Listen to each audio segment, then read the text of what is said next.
विचारसागर तरंग सहावा, आपला सातवा विचारसागर तरंग सातवा आणि परिच्छेद पाचवा. विचारसागर तरंग सातवा, परिच्छेद पाचवा आणि सहावा, म्हणजे सातव्या तरंगातील 5 आणि 6 या 2 परिच्छेदाचा विचार आपण आजच्या पाठात करणार आहोत. तर एकंदर 4 परिच्छेदाचा विचार आपण आतापर्यंत पाहिला. त्यातल्या पहिल्या परिच्छेदामध्ये मंगल, शास्त्र, ग्रंथाचा समारोप आणि 2 मुक्तीचा विचार सूत्ररूपाने, जीवनमुक्ती आणि विदेहमुक्ती. आज्ञान नाही पण विक्षेप आहे ती जीवनमुक्ती आहे, आणि अज्ञानासह विक्षेपाची निवृत्ती आहे ती विदेहमुक्ती आहे. किंवा ज्याच्यामध्ये विदेहमुक्तीचा निश्चय असतो ती जीवनमुक्ती आहे, आणि ज्याच्यामध्ये निश्चय रूपता असते ती विदेहमुक्ती आहे. दुसऱ्या परिच्छेदामध्ये जीवनमुक्त महात्म्याचं अर्थात तत्वदृष्टीचं ज्ञानोत्तर जीवन कसं एक रूपकाच्या माध्यमातून पाहिलं. त्यामध्ये संसारूपी वृक्ष आहे आणि त्याचं हिरवं पान म्हणजे एक प्रकारचा अज्ञानी आहे, ज्याच्यामध्ये अज्ञानही आहे आणि तत्कृत अहममाद्यास अभिमान वगैरे आहे. पण अज्ञान नाही, कारणच नाही म्हणून कार्यरूप असणारं अहम भ्रांती किंवा देहाभिमान नाही, हेच सुकलेलं पान म्हणजे ज्ञानी महात्म्याचं एक प्रकारचं जीवन आहे. आणि मग ते संसार वृक्षाच्या देठाला न धरता, म्हणजे तादात्म्य न धरता, ते प्रारब्धशीच जीवन जोपर्यंत आहे तोपर्यंत कसं राहतं, तर प्रारब्धरूपी वारा हा जसा वाहील तसं ते पान चालत राहतं, आणि एक दिवस प्रारब्ध भोगून संपल्याच्या नंतर तो विदेह कैवल्याला प्राप्त होतं. हा विचार आपण द्वितीय परिच्छेदामध्ये केला. तो करत असताना हरिजनाची कोणानं घडावी निंदा, साहत गोविंदा नाही त्याचे, किंवा विपाया आठवीला चित्ता तरी दे आपली योग्यता हे त्या असोता ती प्रशंसता लाभो आते, म्हणून अशा मुक्त महापुरुषाचं आपण चांगलं चिंतन कधी करावं. त्याचे आता संघ जो प्रकृतीचा तो त्यागुण घडे कर्माचा ऐशाही करू म्हणते त्याचा आग्रह चिवरे. शरीर आहे तोपर्यंत कर्म तर घडणार. मग ज्ञानी महात्म्याच्या शरीराकडनंही कर्म घडतं. मग त्या कर्माचे जे विहित निषिद्ध कर्म घडलं त्याच्याद्वारा निर्माण होणारं जे पाप पुण्य ते कोणाकडे जातं, तर जे त्याची निंदा करतात, दोष पाहतात, त्यांना त्याचं पाप प्राप्त होतं, ते शरीराकडनं घडलेलं प्रारब्धशी जीवनामधल्या. आणि जे त्याचं पूजन स्तुती करतात त्यांना पुण्य प्राप्त होतं. आणि त्याची जी काही स्थावर मालमत्ता प्रॉपर्टी जर असेल तर सेवक असणारा शिष्य किंवा पुत्र असेल त्यांना ती प्राप्त होते. आणि पाप पुण्यरूपी भांडवलच संपल्यामुळे विदेह कैवल्याला देह पाहतानंतर तो प्राप्त होतो. असा विचार आपण द्वितीय परिच्छेदामध्ये केला.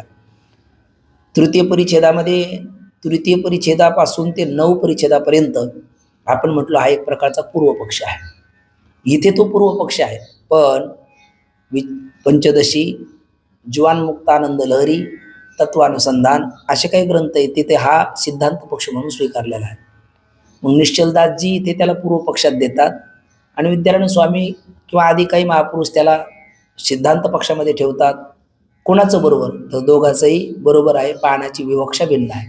आपण म्हणालो बाबांचं वाक्य का जर तुम्ही जीवनमुक्तीचे विलक्षण सुखार्थ म्हणाल तर हा सगळा सिद्धांत पक्ष आहे, आणि तत्वज्ञानाच्या दारड्या करता म्हणाल तर हा पूर्व पक्ष आहे. आणि मग तिसऱ्या परिच्छेदामध्ये ज्ञानवानाचा व्यवहार कसा असला पाहिजे, तर काल पूर्व पक्ष म्हणतो नियमित असला पाहिजे. देहनिर्वाहापुरते अन्न आच्छादन आणि आश्रमाचे स्थान कोपी गोवा, म्हणून त्याने देहनिर्वाहापुरती प्रवृत्ती ठीक आहे, पण अधिक प्रवृत्ती त्याने करू नाही.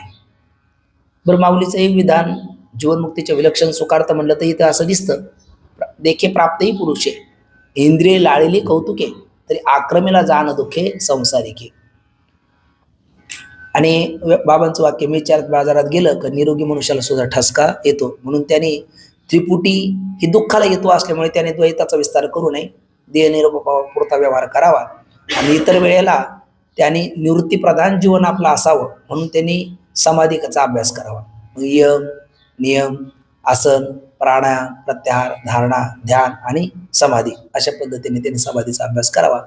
हा कसा करावा असं जर म्हणाल तर भगवत पूज्यपाद श्रीमद आद्याचार्य शंकराचार्य महाराज यांचे गुरु गोविंदपादाचार्य आणि त्यांचे गुरु गौडपादाचार्य यांनी हा सगळा अष्टांग समाधी योगाचा प्रकार सविस्तर सांगितलेला आहे, ज्याचा विचार आपल्याला उद्याच्याला येणार आहे. मग त्याने निवृत्ती प्रधानच असलं पाहिजे. भिक्षा अन्न जलपान अधिकापेक्षा अधिक प्रवृत्ती करू नये, मग करेल तो कुत्रा समजावा, असं इथे पूर्वपक्ष बोलतो. चौथ्या परिच्छेदामध्ये आपण पाहिलं, ज्या वेळेला ही मंडळी ज्ञानी महापुरुषाचं जीवन हे निवृत्ती प्रधान असलं पाहिजे असं नियमाचा विचार करायला लागले आणि हे कानावर शब्द पडले जीवनमुक्त असणाऱ्या तत्वदृष्टीच्या, तर उपहास बुद्धीने त्यांना असून त्यांना काही न बोलता तो पुढे निघाला. आता उपहास बुद्धीने तरी मग का असला, त्याच्या पाठीमागचा भाव असा आहे का आपण म्हटलं ज्ञानाचा व्यवहाराशी विरोध नाही आणि व्यवहाराचा ज्ञानाशी विरोध नाही. व्यवहाराचा ज्ञानाशी कधी विरोध असेल, व्यवहार जर आत्मस्वरूपाच्या ठिकाणी घडला तर. पण आत्मा नैव किंचित करोमीति युक्तो मन्येत तत्वविद आहे ना, तो काही करीत नाही आणि करवितही नाही, म्हणून ज्ञानाचा व्यवहाराशी विरोध नाही. व्यवहाराचा ज्ञानाशी विरोध असेल तोही नाही, कारण व्यवहाराचा ज्ञानाचा व्यवहाराशी विरोध कधी असेल, जर ज्ञान व्यवहारात बदल करत असेल तर. पण ज्ञान व्यवहारात बदल करत नाही, झालेल्या व्यवहाराबद्दल आपला मिथ्यात्व निश्चय करून देतं. यो यो व्यवहारा सासा अध्यास मुलका.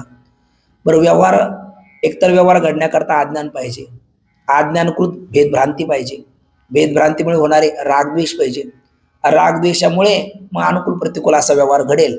त्याच्याकरता मी कोणत्या तरी जातीचा आहे, कोणत्या तरी आश्रमात आहे, कोणतं तरी माझं वय आहे, अवस्था आहे, या सगळ्याचा अभिमान पाहिजे. तो ज्ञानाच्या ठिकाणी नाहीच तर त्याच्या ठिकाणी व्यवहार सत्यत्व बुद्धीने होईल कसा? मग त्याचा सगळा व्यवहार कशाने होतो? तर आहे प्रारब्धाने होतो. आणि सगळ्याच ज्ञानाचं प्रारब्ध काही समान असू शकत नाही. कोणाचं भोग प्रदान असेल, कोणाचं त्याग प्रदान असेल.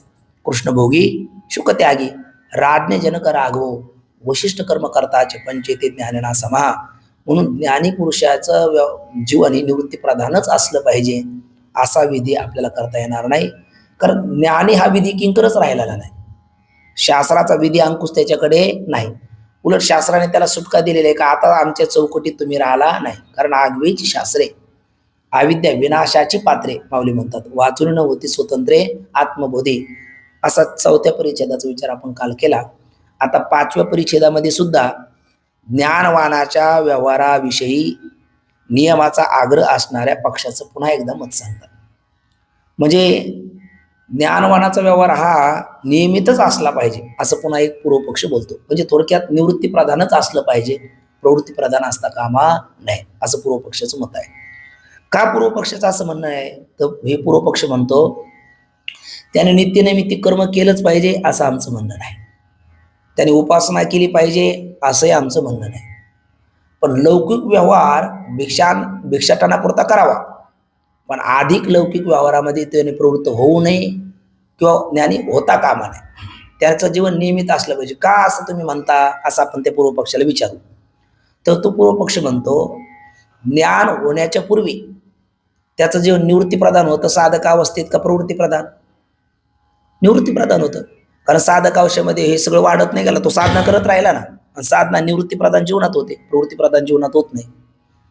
मग निवृत्ती प्रधान जीवन साधक अवस्थेमध्ये तो राहिला. का राहिला? त्याच्याकडे वैराग्य होतं. साधक अवस्थेमध्ये काय होतं? त्याच्याकडे वैराग्य होतं, कारण विरक्ती वाचून काही ज्ञानाशी तगणेच नाही हे विचारून ठाई ठेविले देवे. पण ते वैराग्य कसं होतं, कोणत्या दर्शनाने होतं? तर वैराग्यामध्ये काही प्रकार आहे. दोष दर्शनाने, अनित्यत्व दर्शनाने, पारतंत्र्य दर्शनाने आणि मिथ्यात्व दर्शनाने होणारं वैराग्य हे एकापेक्षा एक सरस आहे. त्या अगोदर त्याचं आणि आपलं ते पारतंत्र्य किंवा दोष दर्शनाने झालेलं वैराग्य आहे. माऊली तेही सांगतात आपल्याला, वमिली अण्णा लाळ न घोटे रसना का अंग नसुये आलिंगना प्रेताच्या. कुत्र्याने एखादं अन्न खाल्लं त्याला वांती झाली तर त्याच्याकडं कोण खाण्याच्या दृष्टीने पाहिजे? कोणीच पाहणार नाही. मग तिथे काय झालं? अन्न नाही का ते आहे, पण दोष दर्शन आहे. किंवा माऊली म्हणतात विषय रांधलेली रससोय जै जेवणारा ठावी होय तरी तो ताटची साडून जाय जे यापरी. भुकेला 8 दिवसाचा भुकेला आहे, कधी अन्नाचा घास पोटात जाईल अशी त्याला भूक लागलेली आहे, ताटावरही बसलेला आहे, वदनी कवळ घेता झालं घास मोडून तोंडात भरवणार. बरं, शेवटी दक्षिणा सुद्धा आहे. पण त्रयस्थाने सांगितलं, अहो ऐकलं का, तुम्ही जे अन्न खाता ना त्याच्यामध्ये विष कालवलेलं आहे.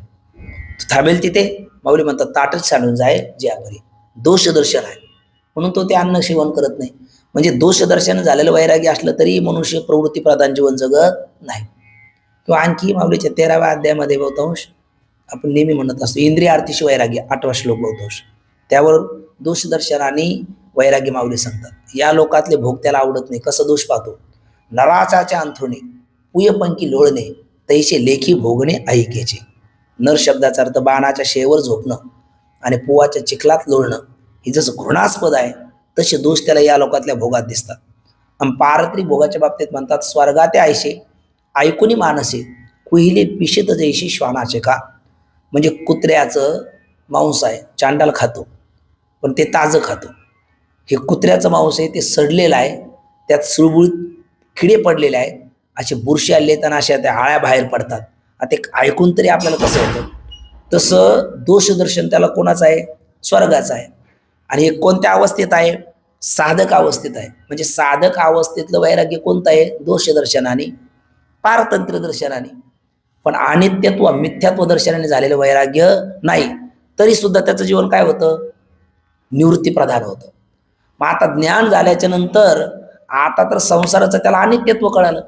आणि माऊली म्हणतात तैशी संसार या समजता जाणीचे जे अनित्यता तर वैराग्य दौडिता पाठी लागेल.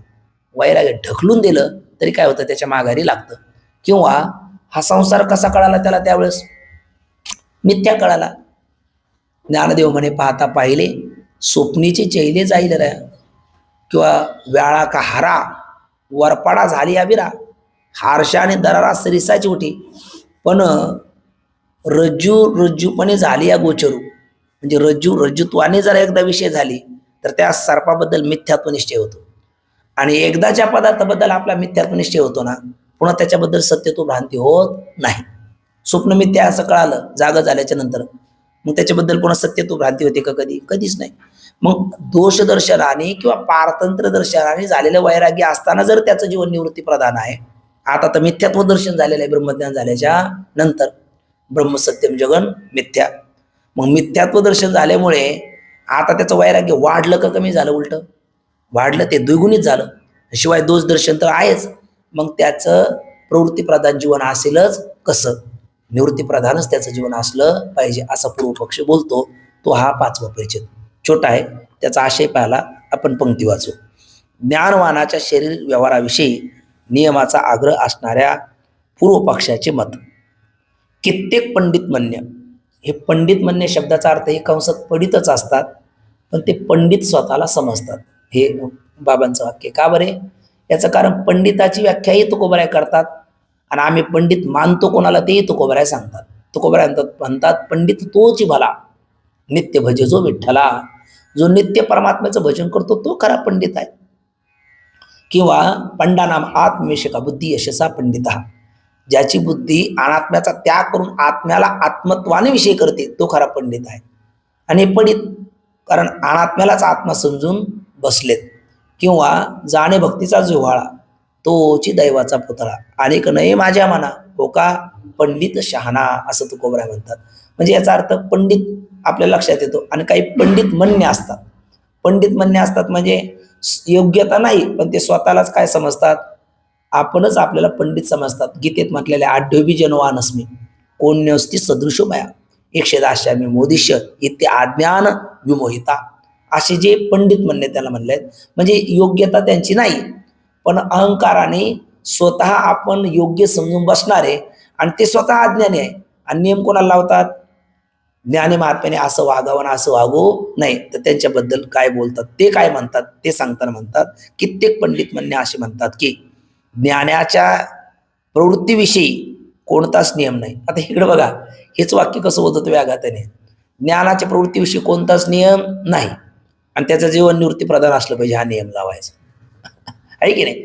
म्हणजे आपल्याच बोलण्याने आपणच आपलं काय केलं, खंडन केलं. काय म्हणतात बघा, ज्ञानाच्या प्रवृत्तीविषयी कोणताच नियम नाही, पण त्याचा अर्थ कोणताच नियम नाही म्हणजे काय, तो अर्थ ते लावतात. म्हणजे त्याने नित्यनैमित्तिक कर्मे करावे किंवा 2 उपासनादी केली पाहिजेत असे आमचे म्हणणे नाही. कोणताच नियम नाही म्हणजे हा नियम नाही, पण निवृत्ती प्रधान त्याचं जीवन असलं पाहिजे हा नियम आहे. आणि काय ते सिद्ध करतात बघा. परंतु सर्व व्यवहारापासून निवृत्त झाले पाहिजे. का बरे, प्रवृत्ती झालीच तर कशी व्हावी, भिक्षण्या स्नान शौचादी म्हणजे आत्ताच आपण प्रमाण बोललो सुरुवातीलाच, देहनिर्वाहापुरते अन्न आच्छादन आश्रमाचे स्थान कोपी गोवा, जे देहनिर्वाहाचा जे व्यवहार घडण्याकरता तितक्यापुरती प्रवृत्ती व्हायला हरकत नाही. भिक्षा स्नान शौचादी शरीर संरक्षणापुरती प्रवृत्ती व्हावी, अधिक होऊ नये. म्हणजे हा काय लावला नियम, नाही म्हणायचा ना, अधिक होऊ नये हा काय लावला नियम लावला. का बरे अधिक प्रवृत्ती होऊ नये त्याचं कारण ते सांगतात. ते म्हणतात ज्ञान उत्पत्ती होऊन पूर्वी, पण एक लक्षात घ्या, हे तत्वज्ञानाच्या दारढ्याकरता बोललं तर हा सिद्धांत पक्ष आहे, पण जीवनमुक्तीचे विलक्षणाकरता क्षमा करा हा पूर्व पक्ष आहे. तत्वज्ञानाच्या दारढ्याकरता बोललं तर हा पूर्व पक्ष आहे, पण आपलं जीवनमुक्तीच्या विलक्षणा सुखाकरता जर बोललं तर हा काय आहे सिद्धांत पक्ष. हे बोलणं अगदी बरोबर आहे. पण सध्याला कोणता सिद्धांत सिद्ध करायचा आहे पंडित साधू निश्चलदासजींना? तत्वज्ञानाचं दारडे, त्याकरता हे बोलणं चालू आहे. हा म्हणून हा पूर्व पक्ष आहे. प्रवृत्ती झालीच तर भिक्षा स्नान शौचादी शरीर रक्षणापुरती व्हावी, अधिक होऊ नये. कारण ते सांगतात ज्ञान उत्पत्तीहून पूर्वी जी जिज्ञासा अवस्थेत म्हणजे जिज्ञासू साधक अवस्थेमध्ये विषयाची ठिकाणी वैराग्य होतं, पण कसं दोष दृष्टीने वैराग्य होतं. आपण 2 ओव्या पाहिल्या, वमिले अण्णा लाळ न गोटे रसना का अंग नसुई आलिंगना प्रेताची, हे दोष दर्शन झालं ना. आणि विषय रांधिली रस सोय जई जेवणारा ठाऊ होय तो ताटच सांडून जायची यापरी, हे सुद्धा कशाने वैराग्य आहे? दोष दर्शनाने झालेलं वैराग्य आहे. ज्ञान उत्पत्तीनंतर तर विषयाच्या ठिकाणी कोणती बुद्धी आहे? मिथ्यात्व बुद्धी आहे, म्हणजेच अनित्य बुद्धी आहे ना. मिथ्यात्व बुद्धी आहे म्हणजे त्रैकालिक अत्यंत अभाव म्हणा किंवा अनित्य आहे ना. आदव अंते यन्ना असती या रूपाने तैशी संसार समजताना जाणे जे जाई अनित्यता तै वैराग्य दौरिता पाठी लागे, असं अनित्यत्व दर्शनाने मिथ्यात्व बुद्धी उत्पन्न होते. आणि म्हणून ज्ञानोत्पत्तीनंतर वैराग्य म्हणजे द्विगुणित झालं. कसं? दोषदृष्टी आणि प्लस मिथ्यात्व बुद्धी, या 2 कारणाने ते वैराग्य असते. मग ज्याची ठिकाणी मिथ्यात्व बुद्धी होते त्याची ठिकाणी पुन्हा सत्यत्व बुद्धी होत नाही. जसं स्वप्न जागं झाल्याच्या नंतर एकदा मिथ्या कळालं का पुन्हा ते सत्य आहे अशी भ्रांती आपल्याला कधीच होत नाही. तसं जगत मिथ्या एकदा कळालं का सत्यत्व भ्रांती होणार नाही.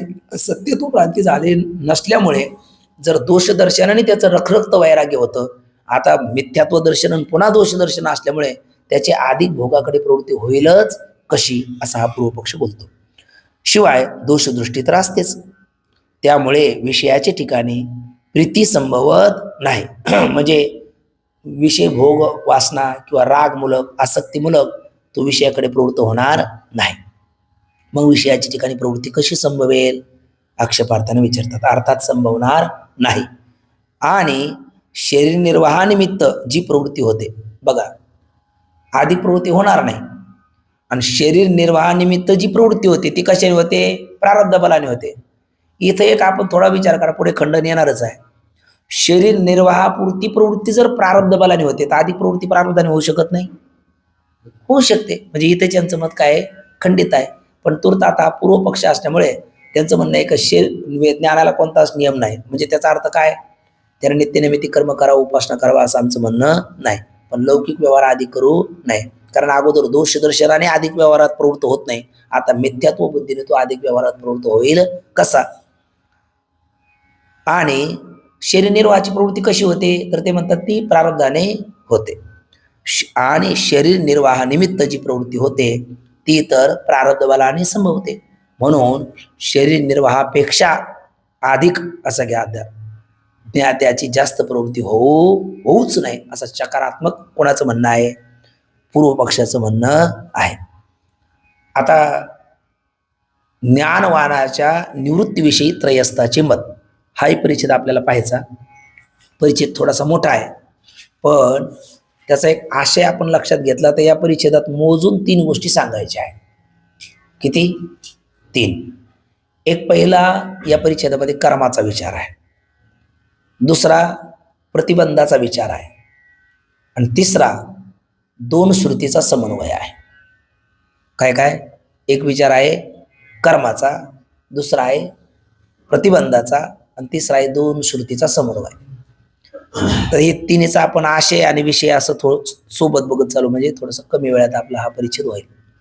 तर पहिला विचार कशाचा आहे? कर्माचा. आपण काल म्हणून बोललो की दुसऱ्या तरंगातला थोडासा विचार आपल्या डोळ्यासमोर असला हा विषय समजायला अगदी सुलभ आहे. तर दुसऱ्या तरंगामध्ये पूर्वमीमांसकाच्या मते मोक्ष कशाने मानतात? ते कर्माने मोक्ष मानतात. आणि उत्तर मीमांसाची मते मोक्ष कशाने आहे? ज्ञानाने आहे. तर मग कर्माने मोक्ष सांगत असताना तिथे मुख्य कर्माचे किती प्रकार पाडले होते? 2. एक आहे वेदबोधित कर्म आणि दुसरा आहे जीवकृत कर्म. वेदबोधित कर्माचा विचार इथे नाही, इथे जीवकृत कर्माचा विचार आहे. तिथे दोन्ही केलेले आहेत. वेदबोधित कर्म म्हणलं का पुरुष प्रवृत्त्यार्थ शास्त्र ज्या कर्माचं प्रतिपादन करतं. वेदबोधित कर्मामध्ये मग 2 प्रकार पाडलेत, विहित आणि निषिद्ध. पुरुष प्रवृत्त्यार्थ शास्त्र ज्या कर्माचं विधान करतं ते आहे विहित कर्म, इदम कुरु, हे करा. पुरुष निवृत्त्यार्थ शास्त्राच्या कर्माचं प्रतिपादन करते ते निषिद्ध कर्म, इदम मा कुरु. आणि मग ते निषिद्धाचे प्रकार 7 आहेत. द्युतम, मासम, मदिरा, परदार सेवा, एतानी शब्दव्यसनानी घोराती घोरम नरकम नयंती, असं एक प्रसिद्ध सुभाषित आहे. तर त्याच्यामध्ये 7 प्रकारचे निषिद्ध कर्म सांगितले. आपण त्यावेळेला याचा सविस्तर विचार केलेला आहे. हे करू नका सांगितलं का ते निषिद्ध कर्म, त्याच्यात आहे 7 प्रकार. आणि वेदबोधित कर्माचा दुसरा प्रकार जो विहित कर्म, त्याच्यामध्ये 4 प्रकार: नित्य, नैमित्तिक, काम्य आणि प्रायश्चित्त. दररोज करतो ते नित्य कर्म, कामना ठेवून करतो ते काम्य कर्म, निमित्ताला अनुसरून करतो ते नैमित्तिक कर्म, आणि ज्ञात अज्ञात पातकातून सुटण्याकरता करतो ते प्रायश्चित्त कर्म. मग त्यात साधारण असाधारण असे पोटभेद आहे. काय ते 31 द्रव्य त्यागपूर्वक 3 दिवस उपवास म्हणलं तर असाधारण प्रायश्चित्त, आणि आपण गंगा स्नान ईश्वरनाम उच्चारण करतो ते साधारण प्रायश्चित्त. अज्ञात पातका करता साधारण प्रायश्चित्त, ज्ञात पातका करता असाधारण प्रायश्चित्त, असा वेदबोधित कर्माचा विचार सविस्तर आपण तिथे केलेला आहे. आणि जीवकृत कर्माचा विचार इथे आपल्या समोर अपेक्षित आहे. जीवकृत कर्मामध्ये पुन्हा 3 प्रकार आहेत: संचित, प्रारब्ध आणि क्रियामान. जे संचित कशाला म्हणतात? संचित म्हणजे साठवलेलं आहे ना, त्याला काय म्हणतात? अनंत मनुष्य जन्मामध्ये देहात्मबुद्धीने केलेलं आणि त्याच्या फलभोगाला आरंभ झाला नाही असं जे एक प्रकारचं साठवलेलं आहे गोडाऊन, आणि स्टोरेज म्हणा आताच्या भाषेत त्याला, तर त्याला काय म्हणू आपण? संचित कर्म. आणि दुसरं आहे क्रियमान कर्म, त्यालाच आगामी कर्म असं इथं शब्द वापरलेला आहे, पर्यायी अपर संज्ञा. क्रियमान कर्म म्हणजे आपण या देहात भविष्यात जे करणार आहे त्याला म्हणतात क्रियमान कर्म. आणि तिसरं आहे प्रारब्ध कर्म. प्रआब्ध, प्रारब्ध. आब्ध म्हणजे आरंभ, प्रकर्ष करून संचितातलाच काही भाग काढून ज्याच्याद्वारा आपल्याला हे शरीर प्राप्त झालेलं आहे, आणि या शरीरात सुखदुःख आहे ना, अनुकूल वेदनम सुखम, प्रतिकूल वेदनम दुःखम, सुखदुःखाचा साक्षात्कार भोग ज्याच्यात आपल्याला घडतो, हे शरीरच मुळात कशाचं आहे? प्रारब्ध. ठीक ना? असे कर्माचे किती प्रकार? 3 प्रकार. आता ज्ञानी महात्म्याच्या दृष्टीने त्याचं जीवन निवृत्ती प्रधानच असलं पाहिजे, हाच विषय याही परिच्छेदात सांगायचा. त्याचं का निवृत्ती प्रधान असलं पाहिजे? तर त्यांचं म्हणणं आहे, आपण काय म्हणतो, ज्ञानी पुरुषाच्या जीवनामध्ये कर्म घडतं की नाही? घडतं. टाळाटाळी लोकलानाद, अंगी मुरला छंद, भोग भोगिता आटला भेद, ज्ञान घेऊन गावा गोविंद गा. ननोबऱ्या तरी म्हणत नाही का माझी जीवीची आवडी पंढरपुराने येणगुडी. तो कोबऱ्या म्हणतात आधी होता संत संग, तुका झाला पांडुरंग, त्याचे भजन राहीना, मूळ स्वभाव जाईना. आपले मारुती बाबा, डॉक्टर बाबा, माऊली हे ज्ञानी आहेत, याच्याबद्दल आपल्याला स्वप्नात तरी संधी आहे का? संधी नाही, पण तरी त्यांचं कर्म चालू नाही का? त्यांचं कर्म चालूच आहे ना. मग ज्ञानी महात्मा कर्म करतो की नाही? करतो. तर त्यातले 3 प्रकार आहेत. मग त्यांचं संचित ते काय झालेलं आहे? ज्ञान अग्नीने दग्ध झालेलं आहे. त्यांचं जे क्रियामान आहे आपणही करतो तेही करतो, पण त्याला लेप लागत नाही, आणि आपल्याला लागतो, कारण त्यांचं क्रियामान असंगत्व बोधामुळे लागत नाही. आणि जे प्रारब्ध आहे ते मात्र बघूनच संपवतात, कारण प्रारब्ध येत नाही वर आले अवतार, येर ते पावर जीव किती. प्रारब्ध मात्र भोगूनच संपावं लागतं. अगदी परमात्म्याला सुद्धा. म्हणून ज्ञानोबरायचं एक जगप्रसिद्ध अभंग आहे, परियशी गव्हारा सादर, कर्म विंदिले सगर, झाला पुरंदर सहस्र नयन. कितीतरी दाखले ज्ञानोबराने तिथे दिलेत, मोठे मोठे जे दाखले दिलेत. का ज्या ठिकाणी कर्मे राम वनवासा गेला, कर्मे दशरथ पुत्र वियोगी मेला, कर्मी वियोग घडला सीता देवी, असं म्हणत असताना कर्म देवादिकाला सुद्धा चुकत नाही, संतांनाही चुकत नाही, कोणालाच कर्म चुकत नाही. म्हणजे प्रारब्ध कर्म हे भोगूनच संपावं लागतं. अशा पद्धतीचा कर्माचा विचार आहे. मग ज्ञानी महापुरुषाच्या जीवनात सुद्धा प्रारब्ध हे भोगूनच संपावं लागेल. आता इथपर्यंत हा जीवकृत कर्माचा विचार झाला. मग त्याच्यावर एक शंका येते, पण हे शंकेचं पुढचं सांगण्या अगोदर आता हे जेवढं 3 कर्माचं आपण बोललो तेवढ्या पंक्ती आपण वाचू, आणि मग शंका उत्थापित करून असं ते पंक्ती ते आपण थोडंसं सोबत चालू. म्हणजे आपण म्हणलो ना या परिच्छेदामध्ये मुख्य किती विचार आहेत? 3. कर्म, प्रारब्ध आणि 2 श्रुतीचा समन्वय. त्यातला कर्म या पदाचा विचार आपला थोडक्यात आपण पाहला. बघा वाचतो. ज्ञानवानाच्या निवृत्तीविषयी त्रयस्थाचे मत. त्रयस्थ म्हणजे याला म्हणतात एकदेशी. जसं पूर्वमीमांसेतले एकदेशी कोण पाहिजे मागे आपण 6व्या तरंगात? भट्ट. आपल्या क्षमा करा, भट्टाचे शिष्य प्रभाकर मीमांसक. भट्ट म्हणतात जितोस्मी, ते म्हणले मृत्वा जितोशी. म्हणजे प्रभाकर मीमांसक आणि कुमारली भट्ट गुरु आहे, प्रभाकर मीमांसक शिष्य आहे, पण त्यांच्यामध्ये प्रक्रिया भिन्न आणि सिद्धांत एक, त्याला एकदेशी असं म्हणतात. तसं या ठिकाणी ज्ञानवानाचं जीवन निवृत्ती प्रधानच असलं पाहिजे असे म्हणणारे ते एकदेशी म्हणायचे. यांचं प्रक्रिया भिन्न, सिद्धांत काही काय. मागे सुद्धा काय सांगितलं? निवृत्ती प्रधानच असलं पाहिजे. 3ऱ्या परिच्छेदामध्ये सुद्धा सांगितलं ज्ञानवानाचं जीवन निवृत्ती प्रधान असलं पाहिजे. आपला 3ऱ्या परिच्छेदामध्ये, 5व्या परिच्छेदामध्ये देखील तेच सांगितलं आणि 6व्या परिच्छेदामध्ये तेच सांगतात. फक्त सांगण्याची प्रक्रिया काय आहे? भिन्न आहे, पण सिद्धांत एकच आहे. ज्ञानवानाचं जीवन कसं असलं पाहिजे? निवृत्ती प्रधान असलं पाहिजे. आणि मग तो कर्म विचार पाहताना हा 3 प्रकार काय म्हणतात बघा. ज्ञानवानाच्या निवृत्तीविषयी त्रयस्थाचे उत्तर. या म्हणण्यास उत्तर सांगण्याच्या पूर्वी आपल्याला काय केलं पाहिजे? कर्माचे प्रकार सांगणे आवश्यक आहे. मग ते प्रथम सांगतो. कर्माचे किती प्रकार आत्ताच आपण पाहिले? 3 प्रकार. कर्माचे 3 प्रकार आहेत. त्यातला पहिला संचित, 2 आगामी म्हणजे त्याला दुसरं नाव काय? क्रियामान, आणि तिसरा आहे प्रारब्ध. आता क्रमाक्रमाने व्याख्या करतात. संचित म्हणजे काय? त्यात पूर्वजन्मी केलेले कर्म पण ज्याच्या फलभोगास आरंभ झाला नाही त्या साठ्यास काय म्हणतात? संचित कर्म असे म्हणतात. दुसरं होतं आगामी, त्याचं लक्षण करतात. प्रस्तुत जन्मात पण भविष्यकाली म्हणजे पुढे येणार, म्हणजे पुढे होणारे कर्म ते आगामी किंवा त्याला दुसरं नाव आहे क्रियावान कर्म. आणि तिसरं म्हटलं आपण प्रारब्ध, त्याचं लक्षण करतात. पूर्वजन्मी केलेले कर्म पण जे हल्लीचे शरीर ज्याच्यामुळे आपल्याला प्राप्त होण्यास, हल्लीचे हे दिसतं शरीर ते प्राप्त होण्याला आणि त्या शरीरामध्ये सुख दुःख भोग देण्यास जे कारण आहे त्याचं नाव आहे प्रारब्ध कर्म. म्हणजेच ज्या कर्माच्या फलभोगाला आरंभ झालेला आहे, म्हणून प्रकर्षण आब्द येते प्रारब्ध. आरंभ आब्द शब्दाचा अर्थ प्रकर्ष करून ज्याच्या भोगाला आरंभ झालेला आहे त्याला काय म्हणतात? प्रारब्ध कर्म. आता या 3 कर्मापैकी आत्ताच म्हणलं आपण ज्ञानाचं संचित काय झालं? ज्ञान आज्ञेने दग्ध, क्रियमान असंगत उबोधामुळे लागत नाही आणि प्रारब्ध भोगून संपवतो. त्या पुढच्या पंक्ती. संचित कर्माचा ज्ञानाने नाश होतो. क्रियमानापासून होणारे पाप पुण्य कोणाला लागत नाही? ज्ञानवानाला लागत नाही. याचा अर्थ अज्ञानाला लागतं.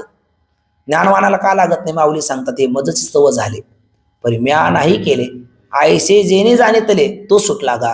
कारण असंगत्वाचा बोध त्याच्याकडे आहे म्हणून त्याला ते लागत नाही. म्हणजे आयसे जेने जाणे तले तो सुटला गा म्हणजेच असंगत्वाचा बोध. कारण प्रकृती करी कर्मे अज्ञानी, ती म्या केली म्हणे भ्रमे, ते तर करता येणे नामे बोले जेजू.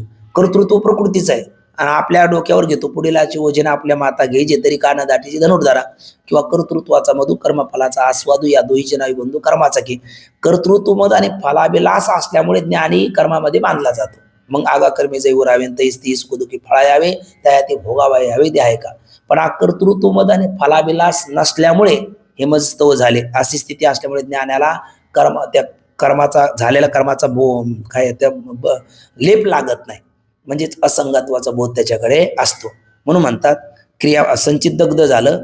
क्रियावानापासून होणारे पाप पुण्य हे ज्ञानवानास लागत नाही. कशामुळे? तर असंगत्व निश्चयामुळे लागत नाही. आणि कोणतं राहिलं आता मग? प्रारब्ध कर्म राहिलं. आणि ज्ञानवानाची शरीर निर्वाहाची क्रिया कशाने होते? उत्तर आहे प्रारब्धाने होते. अज्ञानाची इच्छा देहाभिमानामुळे, कर्तृत्व मद फलाभिलाषामुळे होते आणि ज्ञानाची क्रिया फक्त प्रारब्धामुळे होते. परंतु ती प्रारब्ध कर्म नाना प्रकारचे आहे. म्हणजे एक आहे सगळ्याच प्रारब्ध काही समान नसतं. प्रारब्ध नाना प्रकारचं आहे. अगदी कालच म्हटलं आपण भगवंताचं प्रारब्ध कोणतं? परीक्षा प्रारब्ध. आणि याला रूपाबळे करुणे खळे हरिदासी. संतांचं प्रारब्ध सुइच्छा प्रारब्ध. येतो जातो आम्ही देवाच्या सांगात येतो का म्हणे गात देवनाम. आणि सामान्य जीवाचं प्रारब्ध हे अनिच्छ प्रारब्ध. खंती ते न करा होणे गाढव कुत्रा. जसं हे जंत संत भगवंताचं प्रारब्ध नाना प्रकारचं आहे तसं ज्ञानवानाचं सुद्धा प्रारब्ध काय? नाना प्रकारचं आहे. ज्ञानवानाचा बोध एक का प्रारब्ध भिन्न? तर उत्तर आहे बोध एक आहे पण प्रारब्ध भिन्न आहे. म्हणून कृष्ण भोगी दिसतात, शुक त्यागी दिसतात, राघव राम आणि जनक महाराज हे राज्य सकट चालवलेले दिसतात, वशिष्ठ पुरोहित कर्म करताना दिसतात, आणि नारदजी जिथे जातात तिथं थोडंसं तेल टाकण्याचं काम करताना दिसतात. कळी लावी जे नारद आहे, पण अदृष्ट चेंदे चेंदे वर्तत असे, पण सगळ्याचं बोध काय आहे? एक आहे. आणि व्यवहार काय भिन्न आहे? तर प्रारब्ध भिन्न आहे. म्हणून प्रारब्ध नाना प्रकारचे आहे. या ठिकाणी अशी शंका येते. आता ही शंका आपण पहिली बघा. इथे शंका काय येते? प्रारब्ध एकाच जन्माचं असतं का हो? किती जन्म प्रारब्धात असू शकतात? किती जन्म असू शकतात. कोणाचं एका जन्माचं असेल, कोणाचं 3 जन्माचं असेल, कोणाचं 10 जन्माचं असेल, कोणाचं शेकडो जन्माचं सुद्धा प्रारब्ध असू शकतं. काही सांगता येत नाही. कोणाच्या प्रारब्धात किती जन्म हे सांगता येत नाही. उदाहरण द्या असं आपण म्हणाल तर वामदेवाचं प्रारब्ध एका जन्माचं आहे, जड भरताचं प्रारब्ध 3 जन्माचं आहे, अंबरीश राजाचं प्रारब्ध 10 जन्माचं आहे ना. प्रारब्ध कोणाचं किती जन्माचं असू शकतं. मग पितामह भीष्माचं प्रारब्ध ते 7व्या जन्मात तुम्ही काय केलं तिथं 7 जन्माचं म्हणा, म्हणजे प्रारब्ध किती जन्माचं असू शकतं. पण प्रारब्ध असं आहे. आता हे 2 श्रुतीचा समन्वय पाहायचा. प्रतिबंधाचा विचार पुढे 3 मुख्य मुद्दे आहे ना, 1 कर्म, 2 प्रतिबंध आणि 3 2 श्रुतीचा समन्वय. तर 2 श्रुतीचा समन्वय कसा लावायचा त्याच्याकरता प्रतिबंधाचा विचार पुढे आहे. आता तूर्त आपल्याला 2 श्रुती आहे. एक आहे प्रारब्ध कर्मणा भोगादेव क्षय, ही पहिली श्रुती आहे. आणि दुसरी श्रुती आहे नतस्य प्राणावत्क्रामन्ते आत्र एव समवलियन्ते, ही दुसरी श्रुती आहे. पहिली श्रुती काय? प्रारब्ध कर्मणा भोगादेव क्षय, म्हणजे प्रारब्ध भोगून संपावं लागतं. कोणाला? उत्तर आहे सर्वाला. अज्ञानाला पण ज्ञानाला पण. आपण म्हणतो ना ज्ञानाला सुद्धा प्रारब्ध भोगून, कारण संचित दग्ध झालं, क्रियामान असंगत उभं लागत नाही, प्रारब्ध भोगून संपवतो. परियशी गवारा सादर उदाहरण आपण त्याकरता बघितलं. किंवा इथं नाही गुरु आले अवतार वचन आहे, म्हणजे प्रारब्ध भोगून संपावं लागतं. म्हणजे पहिली श्रुती काय झाली? प्रारब्ध कर्मणा भोगादेव क्षया. दुसरी श्रुती अशी न तसे प्राणावत्क्रामन्ते, म्हणजे ज्ञानवानाचे प्राण हे या लोकात अन्य शरीरात किंवा अन्य लोकाला जात नाही, त्याचे प्राण आत्मस्वरूपात काय होतात? विलीन होऊन जातात. म्हणजे जन्म नाही रे अनेक तुका म्हणे माझी बाग, तुका म्हणे एका मरडीची सरे उत्तम जीवरे कीर्ती वागे. ज्ञान झाल्याच्या नंतर ज्ञानामृतीनं तृप्तशी कृतकृतशी योग्याने वास्ती किंचित कर्तव्य आस्तीचे न सतत होईल, असं म्हटलेलं आहे पंचदशिकार विद्यारायण स्वामींनी सुद्धा. याचा अर्थ कोणत्या 2 श्रुती आल्या आपल्या समोर? आता एक प्रारब्ध भोगूनच संपावं लागतं, ही पहिली श्रुती आहे. आणि विद्वानाचे प्राण लोकांतराला जात नाही, ही दुसरी श्रुती आहे. आता याचा समन्वय कसा करायचा? असं कल्पना करा, एकाचं प्रारब्ध हे किती जन्माचं आहे? 10 जन्माचं आहे. प्रारब्ध काय आहे? 10 जन्माचं आहे. आणि तो पहिल्याच जन्मामध्ये श्रवण करायला लागला. प्रारब्ध किती जन्माचं बोला? 10 जन्माचं आहे. आणि पहिल्याच जन्मामध्ये श्रवण करू लागला, तर त्याला पहिल्या जन्मात ज्ञान झालं समजा. पहिल्या जन्मात जर ज्ञान झालं तर आता शंका आहे, त्याला पुढचे 9 जन्म भोगावे लागल का लागणार नाही? शंका आहे ना. आपल्याला काय वाटतं बोला? ऐका, कारण ज्ञान झाल्याच्या नंतर त्याला पुढचे जन्म घ्यावा लागणार नाही, कारण ज्ञान झाल्याच्या नंतर ज्ञान मुक्त झाला ना तो, आता पुढचे जन्म कशाला? म्हणजे पहिल्या जन्मात जर ज्ञान झालं तर तो मुक्त होईल. म्हणजे न तसे प्राणावत्क्रामन्ते ही श्रुती तुमच्या डोळ्यासमोर आहे. त्याचे प्राण लोकांतराला जात नाही.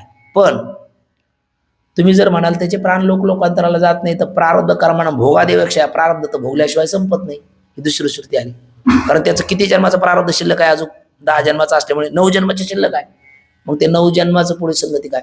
जर त्याला प्राण त्याचे लोकांतराला जात नाही, पुढचे जन्म होत नाही म्हणलं, तर प्रारब्ध कर्मणा भोगादेवक्षा या श्रुतीला व्यर्थत्व येतं. आणि या श्रुतीला व्यर्थत्व येऊ नये असं वाटत असेल तर ज्ञानाचे पुढचे 9 जन्म होतात असं म्हणावं लागेल. पण ज्ञानाचे पुढचे जन्म 9 होतात असं म्हणलं तर ज्ञानाला व्यर्थत्व येईल. ज्ञानाला व्यर्थत्व येईल. बरं, ज्ञानाला व्यर्थत्व येऊ नये म्हणून तुम्ही संगती लावू शकता. काय? अहो म्हणले त्याचं किती जन्माचं प्रारब्ध आहे? 10 जन्माचं. मग त्याला पहिल्या जन्मात त्याने श्रवण केलं, जरी त्याला पहिल्या जन्मात ज्ञान झालं आहे ना, तर पुढचे 9 जन्म झाल्याच्या नंतर पुढचा 11वा जन्म त्याला होत नाही. हे ज्ञानाचं फल. एखादा काय म्हणेल 9 जन्मापेक्षा अधिक जन्म त्याला होत नाही, हे काय असाच फल आहे? ज्ञानाचं फल आहे, असं एखादा म्हणेल. आता ज्ञानाला कोणी व्यर्थत्व आहे? ज्ञानालाही व्यर्थत्व नाही. आणि प्रारब्ध भोगून संपावं लागतं, यालाही व्यर्थत्व नाही. बरोबर. पण या दोन्हीला जरी व्यर्थत्व नसलं तरी न तसे प्राणावत्क्रामन्ते याला व्यर्थत्व येईल. कारण त्याला पुढचे 9 जन्म घ्यायला तरी प्राण उत्क्रमण व्हावं लागेल की नाही. प्राण उत्क्रमण झालं तर पुढचे 9 जन्म, प्राणाचंच उत्क्रमण झालं नाही तर पुढचे 9 जन्म होत नाही. आणि जन्म होण्याकरता प्राणाचं उत्क्रमण व्हावंच लागतं. माऊली म्हणतात उचलले या प्राणासरशी मग इंद्रिय निगती अपैशी तैसा मनोबुद्धी भाषी अहंकार होईल. म्हणजे प्राण उत्क्रमण झाल्याशिवाय त्याला अन्य जन्माला जाता येत नाही. आणि ज्ञान झाल्याच्या नंतर प्राण उत्क्रमण होत नाही. याची संगती काय? बरोबर ना. तर याची संगती काय म्हणजे न तसे प्राण उत्क्रमण ती याला व्यर्थत्व येऊ नये. प्रारब्ध कर्मानं भोगादेव क्षया यालाही व्यर्थत्व येऊ नये. आणि ज्ञान तर निष्फल होऊच नाही.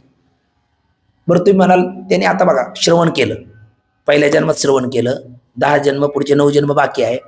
आणि त्याने श्रवण करून त्याला ज्ञानच झालं नाही म्हणला तर मग प्रारब्ध श्रेष्ठ ठरलं. प्रयत्नाला वावच राहिला नाही. बरोबर की नाही. प्रयत्न करिता वाळूचे कर्ण रगडिता तेल गळे.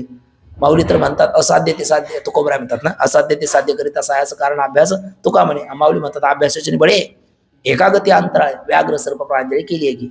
म्हणजे त्या श्रवणादी साधनालाही व्यर्थत्व होईल. मग या सगळ्याचा गोळा बेरीज समन्वय काय?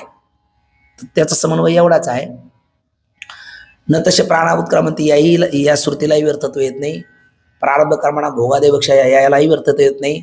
ज्ञानालाही निष्फलत्व येत नाही. कसं येत नाही तर 10 जन्माचं ज्याचं प्रारब्ध आहे, पहिल्या जन्मात तो श्रवण करायला लागला तर त्याला पहिल्या 9 जन्मात ज्ञानच होत नाही. हे त्याचं उत्तर आहे. तुम्ही म्हणाल मग श्रवणादी साधना व्यर्थ गेली, तेही व्यर्थ जात नाही. जोग महाराज वारकरी शिक्षण संस्थेचे एक अध्यापक आपले सद्गुरू निकम बाबा, ज्याने यावत आयुष्य ज्ञानेश्वरी सांगितली माऊलीच्या मंदिरात आणि आपल्या संस्थेमध्ये त्यांनी व्याकरण शिकवलं. तर मी ऐकलेलं आहे, मी प्रत्यक्ष पाहिलेलं नाही. पण बाबा रोज पेटीचा रियाज करायचे. त्या 2-3 पेट्या फुटल्या होत्या, खराब झाल्या होत्या. मग एक विद्यार्थी जो सेवक होता, त्याचा हृदयाचं नातं जडलं. मग तो थोडासा बाबाला एक दिवस थोडासा बोलला, म्हणजे बाबा तुम्हाला कळतं ना आपला काही सूर लागत नाही. 2-3 पेट्या झाल्या, कशा त्याच्या नादी लागतं, काय त्याच्यावर चोच पडलं, आपलं सगळं जीवन आनंदित आहे. बाबा म्हटले गप्रे, मी पुढच्या जन्मात गंधर्व म्हणून जन्माला येईल. काय म्हटले? पुढच्या जन्मात मी गंधर्व होऊन जन्माला येईल असं बाबा बोलले. याचाच अर्थ काय? साधना केलेली वाया जात नाही. परमार्थामध्ये काही करता वाया न वजे. कसंही केलं परमार्थात वाया जात नाही ना. आता किती केलं कसंही केलं सोबत येत नाही, त्याचं नाव संसार आहे. बोले बाबाचे वाक्य. बाबा वा संसार कशाला म्हणतात, परमार्थ कशाला म्हणतात? कसाही करू दे, किती जीव ओतून करू दे, सोबत कवडी येत नाही तो प्रपंच. आणि कसाही सोंगा ढोंगाने सुद्धा करू दे, याचा अर्थ परमार्थ सोंगा ढोंगाने करावा असा त्याचा अर्थ नाही वा, असंही बाबा म्हणायचे. पण कसाही करू द्या, वाया काही जात नाही, त्याचं नाव परमार्थ आहे. वाया काहीच जात नाही. मग असं जर असेल तर पहिल्या जन्मात त्यांनी श्रवण केलं आणि त्याला 10व्या जन्मापर्यंत ज्ञानच होत नसेल तर पहिलं श्रवण वाया गेलं की काय? त्याचं उत्तर वाया गेलं नाही. मग ज्ञान का झालं नाही श्रवण करून? तर उत्तर आहे त्याला प्रतिबंध आला. आता प्रतिबंधाचा विचार, तिसरा मुद्दा. त्याला काय झाला? प्रतिबंध झाला. कोणता प्रतिबंध? प्रतिबंधामध्ये मुख्य 3 प्रकार. मुळात प्रतिबंध कशाला म्हणतात मागे आपल्याला व्याख्या होऊन गेली. कारण सामग्री विद्यमान असताना जो कार्य घडू देत नाही त्याचं नाव आहे प्रतिबंध. ठीक ना. आणि त्याच्यात 3 प्रकार, भूत, भावी आणि वर्तमान. भूत प्रतिबंध असतो एखाद्याला, त्याच्याकरता ऋग्वेदामध्ये एक गोष्ट त्यांनी उल्लेख केला. ऋग्वेदामध्ये वामदेवाचं ते भूत प्रतिबंध म्हणलो मी आता शब्द नाही, मग भावी प्रतिबंध घ्या अगोदर. भावी प्रतिबंध करतो उदाहरण आहे वामदेवाचं. वामदेवाने श्रवणादी केले पण त्यांचं 1 जन्माचं प्रारब्ध बाकी होतं, म्हणून त्यांना श्रवण केलं पण ज्ञानच झालं नाही त्या जन्मात. मग ते श्रवण व्यर्थ नाही गेलं. ज्ञान का झालं नाही? कारण ज्ञान श्रवणादी करत असताना ज्ञान व्हायला पाहिजे, पण त्यांचं जे भावी 1 जन्माचं प्रारब्ध होतं ना, त्या प्रारब्धाने त्या ज्ञानाला काय केला? प्रतिबंध केला.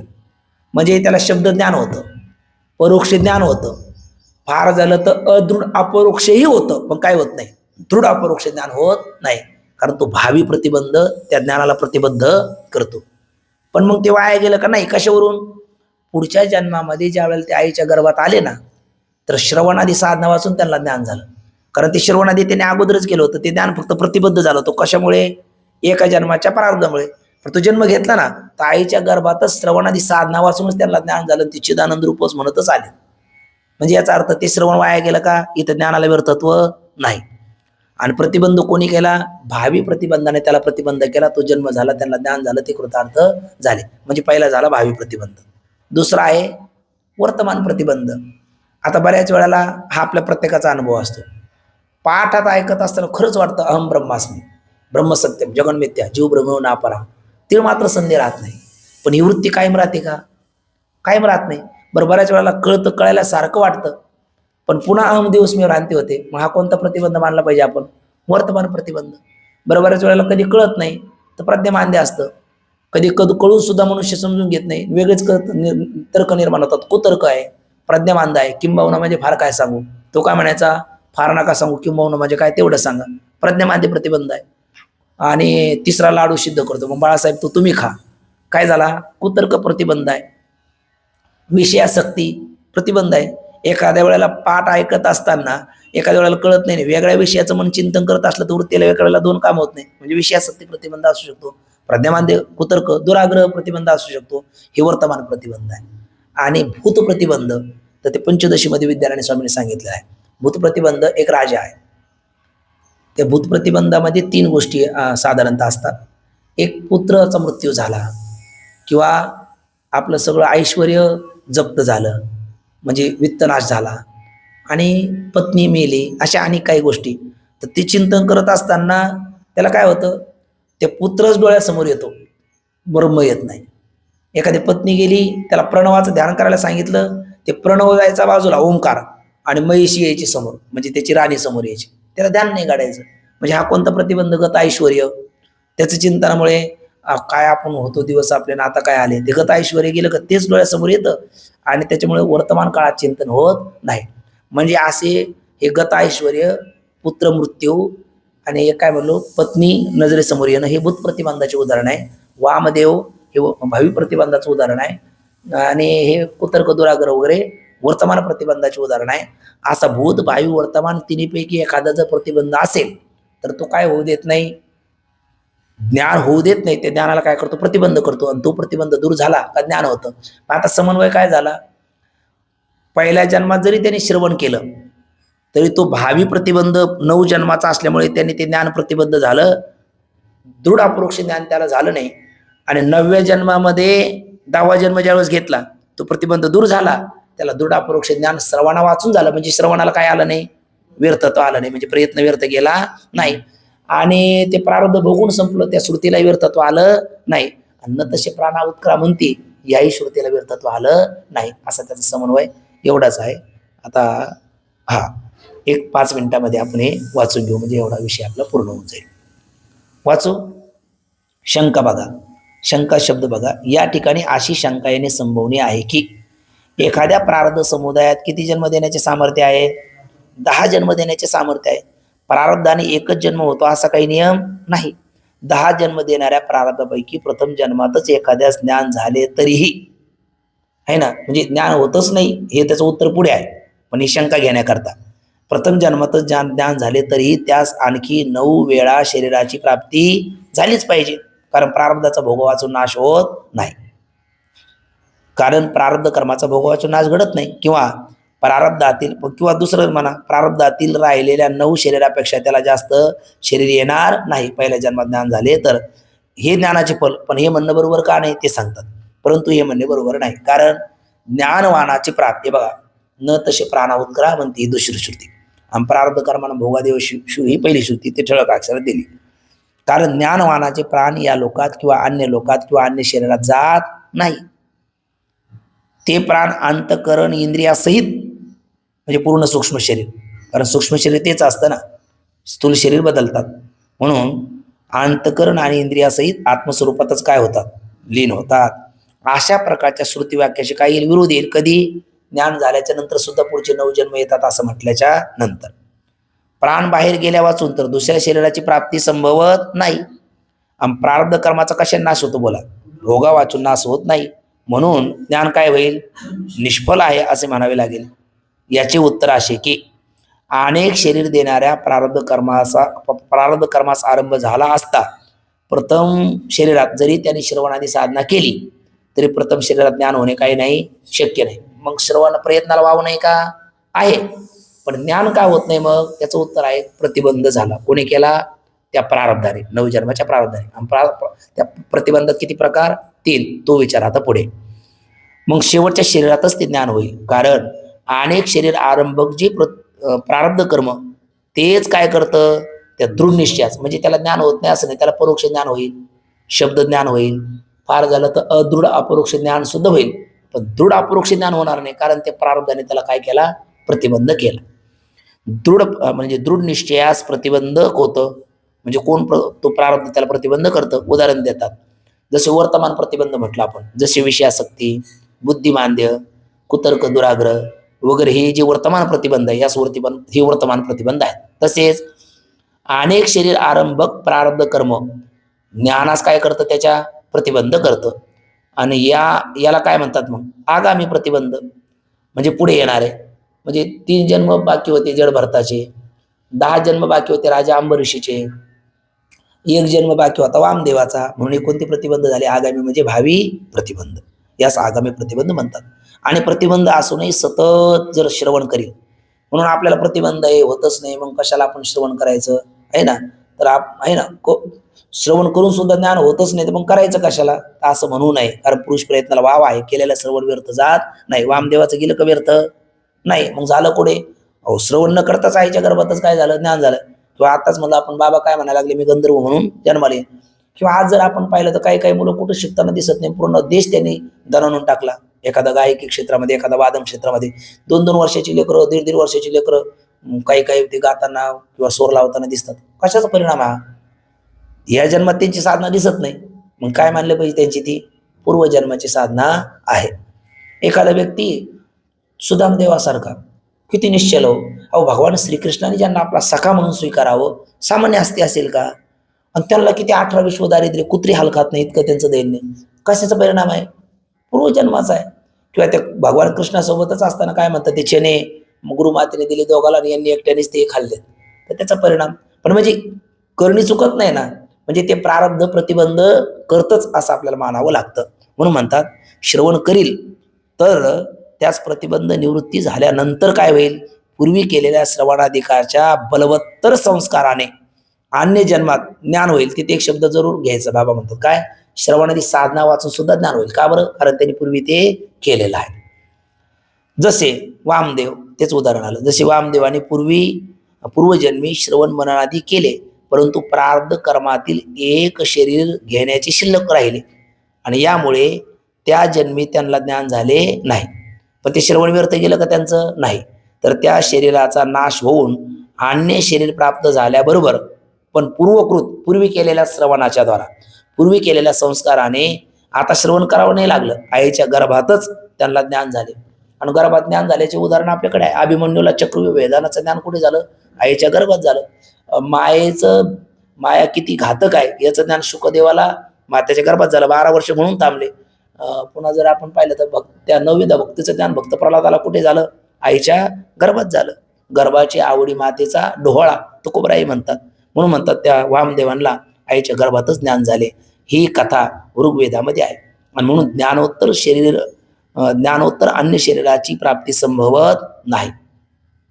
श्रवण मनन आदी करीत असता, हे भूत प्रतिबंधाकरता बोलतात, श्रवण मनन आदी करीत असता मृतपुत्राचे किंवा गत ऐश्वर्याचे, त्या विठ्ठलपंतांचे आजे त्र्यंबक पंत, त्यांना जे वैराग्य झालं कशामुळे, त्यांचा पुत्र मेल्यामुळे, नंतर ते भक्तीची साधना करायला लागले. पण काही काळ त्यांना तो प्रतिबंध, ते हरिहर पंत आहे ना, ते गणगाती घाव करंज नावाचा देशमुखाचा प्रतिबंध करायला गेले, तर त्यांना तेच दृश्य त्यांच्या डोळ्यासमोर यायचं, म्हणजे गता पुत्र याच्यामुळे सुद्धा प्रतिबंध होऊ शकतो.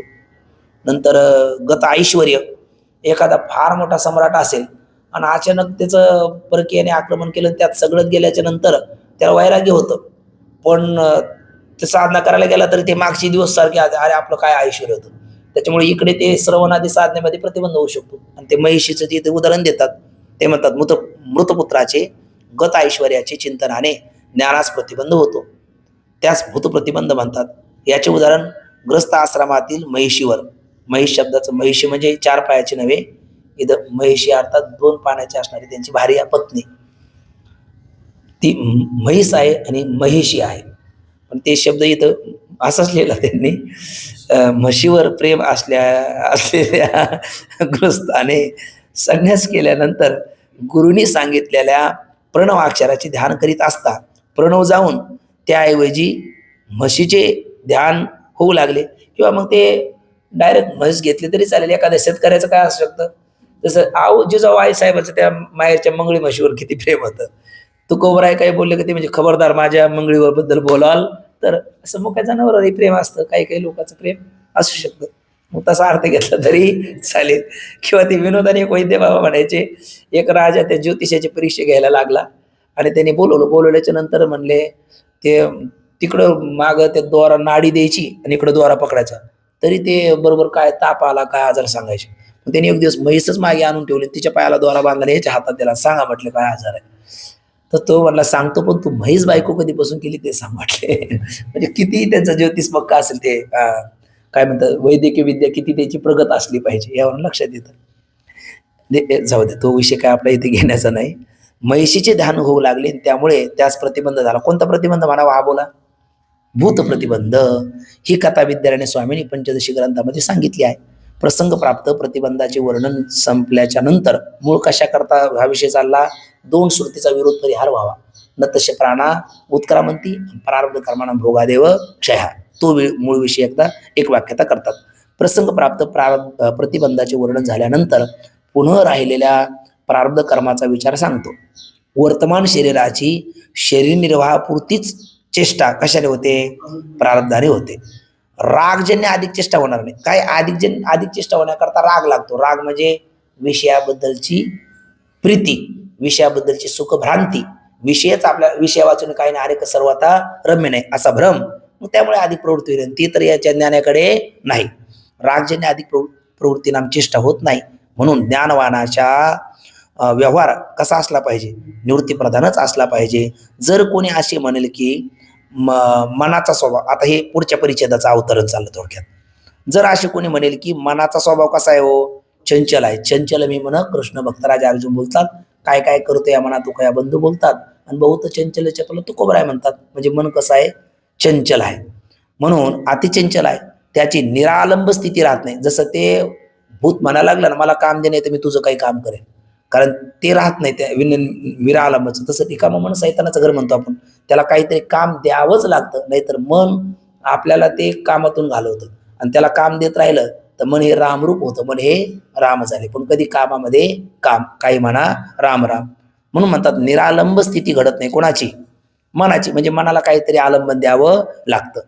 काही आलंबनानेच मनाची स्थिती होते. म्हणून तर माऊली म्हणतात या आठापारा माझारी मोठी निमिष बरी दे तुझाय. म्हणून मनास काहीतरी विषय देण्याकरिता ज्ञानवानाची अधिक प्रवृत्ती होईल असा एखादा म्हणेल तर याचं उत्तर लगेच देऊन टाकतात. उत्तर असे आहे की समाधीरहित पुरुषाचे मन कसे असते? चंचल असते. ही गोष्ट खरी आहे, आम्ही नाही म्हणत नाही. तथापि मग त्या मनाचाच निरोध करायचा ना. मग काय करा? समाधीरहित पुरुषात चंचल असतं म्हणजे समाधीचा अभ्यास केला तर मन चंचल राहणार नाही. मग समाधीने मनाचा काय होतो? विजय होतो. किती अवघड असलं तरी मनाचा विजय. या मनाची एक निके देखील या गोडीच्या ठाया सोके, म्हणून अनुभव सुखाचे कौतुके दावीत जायचे असं माऊली म्हणतात. कारण मग जे का निमेक देखील माझे सुख ते तिला आरोचक विषय घेईल. किंवा ते अभ्यास वैराग्याभ्याम तन्निरोधा असं बहुतांश योगसूत्र आहे. आणि भगवद्गीतेमध्ये म्हणतात अभ्यासेन तू कौंतेय वैराग्य नच गृह्यते. म्हणजे या मनाला अभ्यासाने आपण ताब्यात घेऊ शकतो. म्हणून म्हणतात कोणता अभ्यास तो? आता समाधीचा. म्हणून तथापि समाधीने मनाचा विजय होतो आणि ज्ञानवान समाधीत असला तर त्याची शरीर निर्वाहापेक्षा अधिक प्रवृत्ती होणार नाही. म्हणून ज्ञानवाने काय करावं? ज्ञानवानाने अधिक प्रवृत्ती टाकून समाधीच केली पाहिजे. म्हणजे थोडक्यात त्याचं जीवन कसं असलं पाहिजे यांचंही म्हणणं आता निवृत्ती प्रधानच असलं पाहिजे. तिसऱ्या परिच्छेदात म्हणले निवृत्ती प्रधान असावं, पाचव्या परिच्छेदात म्हणले निवृत्ती प्रधानच असावं, आणि या सहाव्या परिच्छेदात मध्ये निवृत्ती प्रधान असावं. तुम्हाला मनाचीच काळजी आहे ना, तर मनाला चंचलता त्याची घालवण्याकरता समाधीचा अभ्यास करा. तो कसा करा उद्या सांगतील, आपण उद्या पाहूया. पुंडलिक वरदारी विठ्ठल, श्री ज्ञानदेव तुकाराम, पंढरीनाथ भगवान की जय, माऊली ज्ञानेश्वर महाराज की जय, जगद्गुरु तुकाराम महाराज की जय, सद्गुरुजोग महाराज की जय. उद्याचा 7वा परिच्छेद